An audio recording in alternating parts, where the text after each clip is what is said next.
வணக்கம். இன்னைக்கு காலையில என்னுடைய நண்பர் ஒரு வாட்ஸ்அப் மெசேஜ் ஃபார்வர்ட் பண்ணியிருந்தாரு.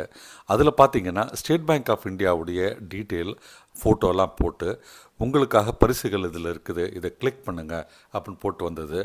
அந்த அ அந்த மெசேஜுடைய லாஸ்ட் அந்த வெப்சைட்டுடைய அட்ரஸ் பார்த்தீங்கன்னா, .xyz வந்தது. நான் ஸ்டேட் பேங்க்ல அக்கவுண்ட் வச்சிருக்கிறேன். எப்பயுமே ஸ்டேட் பேங்க்கில் அந்த மாதிரி ஒரு எக்ஸ்டென்ஷனில் உங்களுக்கு மெயிலோ மெசேஜோ வராது. அந்த மெசேஜ் பார்த்தீங்கன்னா .xyzன்னு இருக்கவும் நான் ரொம்பவே அலர்ட் ஆகி என் நண்பருக்கு உடனே ஃபோன் பண்ணி, இதை நீங்கள் யாருக்கும் மேற்கொண்டு ஃபார்வர்ட் பண்ணாதீங்க. இது ஒரு ஃபிஷிங் ஸ்கேம். ஃபிஷிங்னா எப்படி தூண்டில் போட்டு மீனுக்காக ஒருத்தன் ஏரி ஓரமோ ஆற்று ஓரமோ காத்திருக்கானோ அந்த மாதிரி தான் இந்த ஒரு ஃபிஷிங் ஸ்கேம். இதை பேங்கிங் லாங்குவேஜில் PHISHINGன்னு சொல்லுவாங்க. ஃபிஷிங் ஸ்கேம் அப்படின்னு சொல்லுவாங்க. ஸோ இந்த ஸ்கேம் பேங்க்லேருந்து பணத்தை ஆட்ட போகிறதுக்காக தூண்டில் போடுறது. அதனால தான் இதுக்கு ஃபிஷிங் பேர் வச்சுருக்காங்க. ஸோ இது ஒரு ஃபிஷிங் ஸ்கேம். நீங்கள் அதனால் நீங்களும் ஓப்பன் பண்ணாதீங்க, வேறு யாருக்கும் அனுப்பாதீங்க அப்படின்ட்டு அவர் அலர்ட் பண்ணேன். அதுக்கப்புறமா ஸ்டேட் பேங்க் ஆஃப் இந்தியாவுடைய ட்விட்டர் அக்கௌண்ட்டுக்கு அந்த மெசேஜை ஃபார்வர்ட் பண்ணி, இது யாரோ மக்களை அக்கௌண்ட் ஸ்டேட் பேங்க் அக்கௌண்ட் வச்சுருக்கவங்கள ஏமாத்துறதுக்காக ஒரு ஸ்கேம் பண்ணுறாங்க. இதை தயவுசெய்து மேற்கொண்டு நடவடிக்கை எடுங்க அப்படின்னு சொன்னேன். ஸோ கண்டிப்பாக ஸ்டேட் பேங்க் நடவடிக்கை எடுப்பாங்க. மேற்கொண்டு அந்த ஒரு ஃபேக் இன்ஃபர்மேஷன் மெசேஜ் ஸ்கேம், ஃபேக்குன்னு கூட சொல்லக்கூடாது, ஸ்கேம் மெசேஜை மேற்கொண்டு யாரும் சர்க்குலேட் பண்ணாத மாதிரி கண்டிப்பாக பார்த்துப்பாங்க. மீன்வெல் அதில் என்னதான்டா இருக்குது அந்த மெசேஜில் அப்படின்ட்டு பார்க்கலான்ட்டு ஓப்பன் பண்ணி பார்த்தா, அதில் உங்களுக்கு 50,000 ரூபாய் வரைக்கும் பரிசு தொகை கிடைக்கும், மானியம் அரசு மானியம் கிடைக்கும் அப்படின்ட்டு 6 கேள்விகள் கேட்குற மாதிரி அதில் இருக்குது.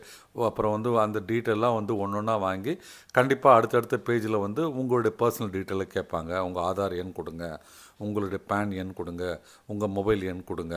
உங்கள் Aadhaar card number, PAN card number, mobile number 3 இருந்தால் உங்கள் அக்கௌண்ட்டை வேறு யாரோ ஈஸியாக வேறு உங்கள் ஃபோன் நம்பர் மாதிரி வேறு ஒரு ஃபோன் நம்பரை வாங்கி எந்த ஒரு ஸ்கேமர் உங்கள் நம்பர், உங்கள் பேங்க் அக்கௌண்ட்டை லாகின் பண்ணி அதிலேருந்து பணம் எடுக்கிறதுக்கு வாய்ப்பு இருக்குது. சரிங்களா?